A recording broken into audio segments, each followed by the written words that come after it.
कुल मिला के हम लोग देख रहे थे यहाँ finally Gandhi was not against learning from the west but advise that we should not never forget our own culture and tradition.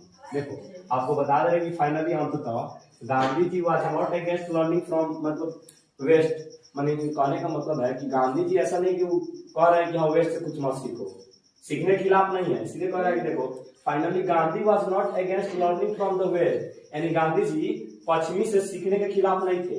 पश्चिमी से सीखने के ऐसा थोड़े है कि बोल रहे कि ना पश्चिमी से जो चीज अच्छा है, जो मूल्य अच्छा है तो उसको आप छोड़ दीजिए, उसको मत छोड़िए, उसको भी सीखिए। अब जैसे हम लोग को मन में बैठ गया है, उसी वक्त हम आपको वो भी बताएं कि हाँ कपड़ा है, इंग्लैंड में कपड़ा इस तरह पहनता है, वही खाली तुम कपड़े पर ध्यान है तुम्हारा, और भी तो देखो वहाँ का इंफ्रास्ट्रक्चर किस तरह है, वहाँ की रोड की हालत कैसी है वहाँ का, और हम लोग की कैसी है, सब चीज देखने की जरूरत है। केवल तुम कपड़े पर जाकर तुम्हारा दिमाग अटक जा रहा है, ऐसा थोड़ी होता है। तो गांधी जी सीधे कह रहे हैं कि finally Gandhi was not against learning from the west, यानी गांधी जी सीखने के खिलाफ नहीं है, किसके, तो वेस्ट से सीखने के खिलाफ नहीं है, but advise that we should never forget our own culture, लेकिन सलाह देते हैं कि हम लोग को should never forget our own culture, हम लोग को अपना संस्कृति जो है भूलना नहीं चाहिए। ठीक है, कह रहा है कि एंड ट्रेडिशन, और हमारी परंपराओं को नहीं भूलनी चाहिए। परंपरा ट्रेडिशन में क्या होता है, ट्रेडिशनल में होता है कि मतलब जैसे कि जो पीढ़ी दर पीढ़ी चलते आ रहा है, ऐसा हम लोग आज भी हम लोग देखते हैं कि जो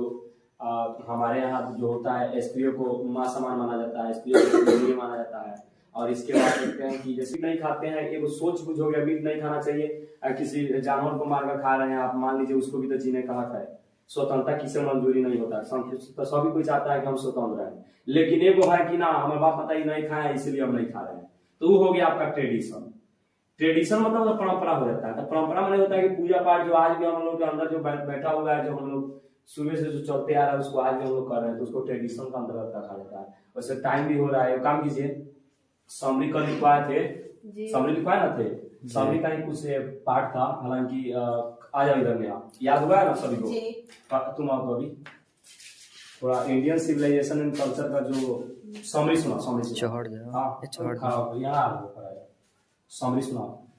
India's civilization and culture is an inspiring essay written by Mahatma Gandhi, whose full name was Mohandas Karamchand Gandhi. His loving called Bapu and father of the nation, he devoted his life to teaching truth, non-violence, equality, and brotherhood. In this essay presents greatness and beauty of India's civilization. He says Indian culture is unique and cannot be compared with any other in the world. Gandhiji explains that the human mind is never satisfied; it always wants more. So wealth alone cannot bring happiness. True happiness comes from good values, peace, and a simple life. Finally, Gandhi was not against learning from the West, but advised that we should never forget our own culture and tradition. ठीक है, बहुत बढ़िया। अच्छा तुम आ जाओ, आप आइए।